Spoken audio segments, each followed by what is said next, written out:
Hello বন্ধুরা, welcome back to my daily blog. আজ ছিল সানডে। সকাল সকাল আমি আর মা আমরা সবাই বেরিয়ে পড়লাম। আসলে আমার মায়ের আজকে শরীরটা ভীষণই খারাপ, আজ না কয়েকদিন ধরে খারাপ, যার কারণে আমি ব্লগ করতেও পারছি না। মায়ের কোমরে একটু প্রবলেম হচ্ছে, যার কারণে বন্ধুরা আজকে দাদু ফোন করে বলল, আয় এসে ঘুরে যা, মায়ের রেস্টেরও দরকার, একটু থেকে যা। তো আমি তো একবেলার জন্যই থাকতে পারবো বন্ধুরা, বেশি দিন থাকতে পারবো না। তো বেরিয়ে পড়লাম। আর দেখো বন্ধুরা, আকাশটা দেখি কত সুন্দর লাগছে না? মনে হচ্ছে যে সামনে শরৎকাল চলেই এসেছে, মা দুর্গার আগমন ঘটতে চলেছে। তো এত সুন্দর মনমুগ্ধকর পরিবেশ তোমাদের সাথে শেয়ার করব না তা কখনো হয়?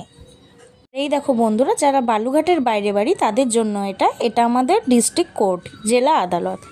তোমরা একটু দেখে নাও, তোমাদের জন্যই এটা। আর যারা বালুঘাটে তারা তো জানোই, আমার বাড়ি থেকে আমার দাদু বাড়ি বেশি দূরের রাস্তা নয়, ব্যাস পৌঁছে গেলাম। এসেই আমার মা আর মামা রান্নায় লেগে পড়েছে। চলো তাহলে তোমাদের সাথেও শেয়ার করি।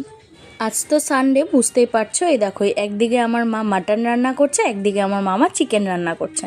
আসলে আমাদের এই বাড়িতে আমার দাদু আর দিদুন চিকেন খায় না, যার কারণে তাদের জন্য মাটন আর আমাদের সবার জন্য চিকেন।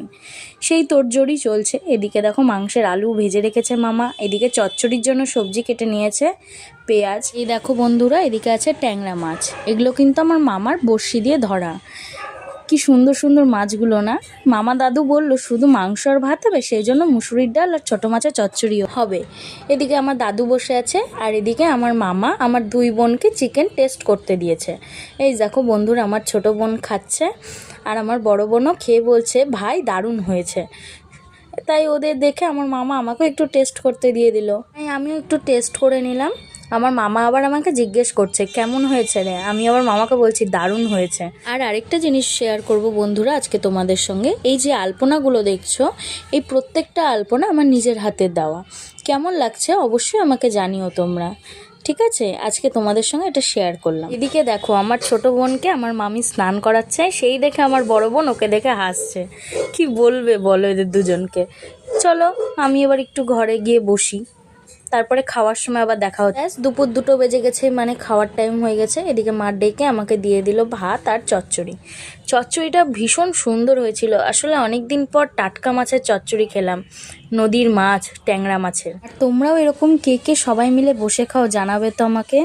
বাড়ির সবাই মিলে একসাথে বসে খাওয়ার মজাটাই আলাদা, তাই না বন্ধুরা? দেখো আমরা সবাই মিলে একসাথে বসে পড়েছি। বন্ধুরা ডাল ছিল, আমি ডাল খেতে তো অত ভালোবাসি না, তাই জন্য মা আমাকে চিকেন দিয়ে দিল চচ্চড়ি দিয়ে খাওয়ার পর। চিকেনটা খুব সুন্দর সফট হয়েছিল, তোমাদেরকেও দেখাচ্ছি বন্ধুরা, একটু দেখো। খুব ভালো লাগছিল খেতে।